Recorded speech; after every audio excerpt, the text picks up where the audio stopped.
Psychology में एक term है जिसे हम कहते हैं हेडोनिक ट्रेडमिल।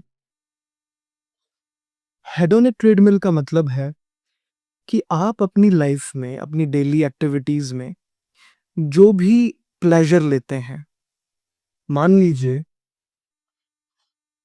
आप अपना फोन चलाते हैं, आप रील्स देखते हैं, तो कुछ दिनों के अंदर वो जो रील्स से मिलने वाला प्लेजर है उस स्पेसिफिक टाइम के लिए, वो धीरे धीरे कम होना शुरू हो जाता है स्पेसिफिक इंटेंसिटी के लिए।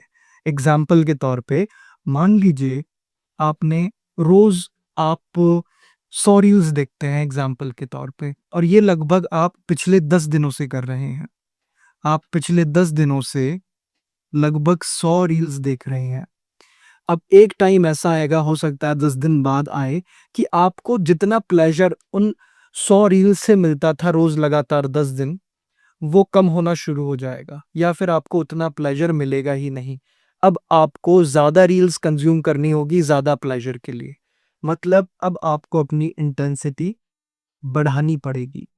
जब आप इंटेंसिटी बढ़ाएंगे फिर कुछ दिन ऐसे ही सिमिलर चलेगा, फिर आपको इंटेंसिटी बढ़ानी पड़ेगी। आप समझ पा रहे हैं? तो एक तरीके से एक ऐसी ट्रेडमिल हो जाती है कि जिसमें हमें अपनी प्लेजर कभी स्टेबलाइज हम कर ही नहीं पाते। हमें कुछ ज़्यादा चाहिए होता है और ज़्यादा चाहिए होता है और ज़्यादा चाहिए होता है। और यहाँ पर बात सिर्फ रील्स की नहीं हो रही है। यहाँ पर बात उन सभी एक्टिविटीज़ की हो रही है जो आपको एक जल्दी-जल्दी मात्रा में नोवेलिटी देते हैं। आपको आपके ब्रेन को इंस्टेंट स्टिमुलेशन प्रोवाइड करते हैं। मतलब आपको प्लेजर फ़ील कराते हैं।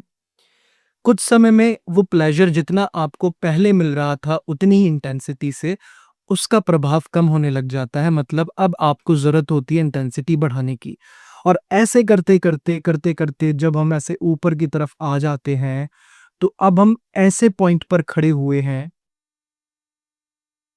अब हम एक ऐसे पॉइंट पर खड़े हुए हैं, जहाँ पर हमें जो बाकी डेली एक्टिविटीज़ के काम हैं, चाहे वो हमारी पढ़ाई हो, चाहे वो हमारे गोल के प्रति कुछ स्पेसिफिक टास्क्स हों, वो हमें बहुत ही बोरडम देना शुरू कर देते हैं। हमें बहुत बोरियत फ़ील कराना शुरू कर देते हैं।